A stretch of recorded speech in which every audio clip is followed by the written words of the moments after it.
Medical থেকে বাইৰে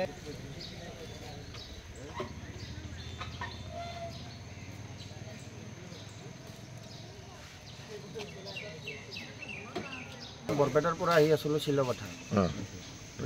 তাৰপিছত আমি এইখিনি আহিলোঁ, আহোঁতে মানে ট্ৰাক এখন অভাৰটেক কৰি আহিলে, মানে তাক ছাইড দিয়াতে মোৰ ছাইড ল'লে আৰু গাড়ী পাল্টি মাৰিলে।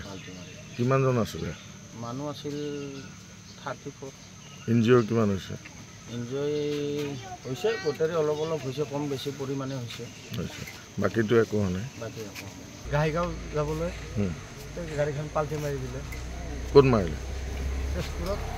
তেজপুৰত মাৰিছে। কিমানজন আছিলে? অভাৰলোড আছিল গাড়ী, মানে পেচেঞ্জাৰ পূৰা আছিল। কাৰোবাৰ কিবা হৈছে নেকি? ক্ষতি হৈছে মানুহৰ, এনে একো মানে হেৰি